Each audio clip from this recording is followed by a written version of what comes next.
Through your support, the Children's Hope Foundation helps over 200 families every year. Beginning today and every Tuesday, we want to share their stories with you. I'm going to begin with Balian, a 12-year-old boy who has now been battling cancer for 2 years. His mother, Erin, began a journal from day one, not only to document Balian's treatment, but to express her own fears and anger and hope, and most of all, love, things that every parent can relate to. And so, with Erin's permission, part 1 of A Mother's Journal. October 16th, 2018.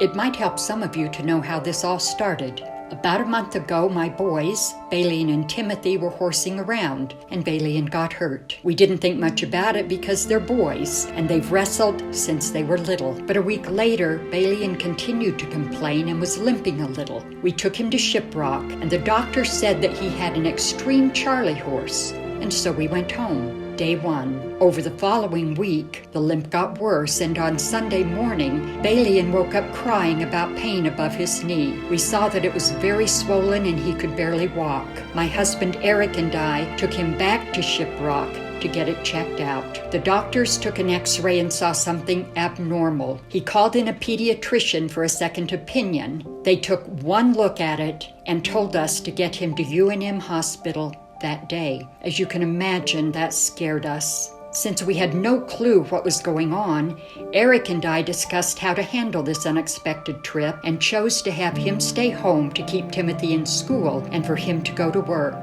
Balian and I packed for a couple days and headed down on our own. We arrived at UNM Hospital in Albuquerque at 5 p.m. and they redid the x-ray. It caught exactly what Shiprock's did, an abnormal growth on his right femur bone above the knee. We were being admitted into the hospital so additional tests could be ordered. It's the worst feeling hearing those words. Day 2. The next day there was a whirlwind of doctors, and they shared that they thought he had cancer of some type and were ordering an MRI of his leg to get a better look, and in addition, they ordered a CT scan of his chest to determine if it had traveled to his lungs. We would not be leaving for at least a week. After the tests were studied, the doctors diagnosed the tumor as bone cancer, pediatric osteosarcoma. They needed a biopsy to confirm the specific type he had and a full-body scan to determine if it had traveled to any other parts of his body. We were in shock. To say it was overwhelming is an understatement. The doctors began the discussions about treatments. It would require chemotherapy and surgery to remove the tumor. The biopsy results would determine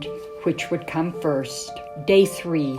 There's a point where I kept thinking, hoping, they'll come in and say, oops, we made a mistake, there isn't any cancer, you guys can go home. But then it changes. You start realizing that moment has passed. Then you have to start accepting the world you live in now, cancer. Then start changing what constitutes good news in the world. He was taken in for a full-body scan, then a biopsy. Day 4. My dad arrives with my sister Jen to wait with me. We learn Balian will get a double port placed in his chest area to administer the chemotherapy and the anti-nausea meds, then start chemo the day after. They think this will happen in 3 to 4 days, but the biopsy results will dictate everything. We cry and try to understand everything that is happening. Day 5. We try to hold on to positive feelings as the doctor calls us in to discuss the biopsy results. We learn the tumor is on his distal femur, and it is officially diagnosed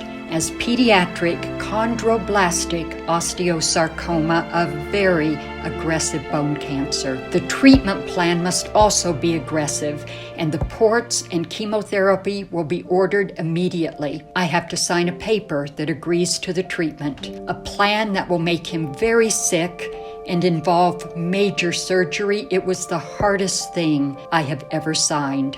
We begin formulating how to tell Balian that night. Our goal is to be as calm and positive as possible. I want to tell him only to a certain point. The rest can wait. I try to process everything happening and the changes this means for me and my family. I will have to halt school and work to be his full-time caregiver.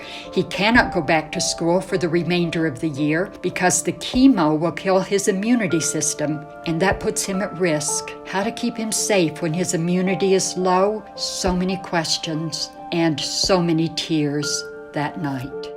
Please help us raise awareness by sharing Balian's story with all of your friends, and join us again next Tuesday as we continue with a Mother's Journal. Thank you.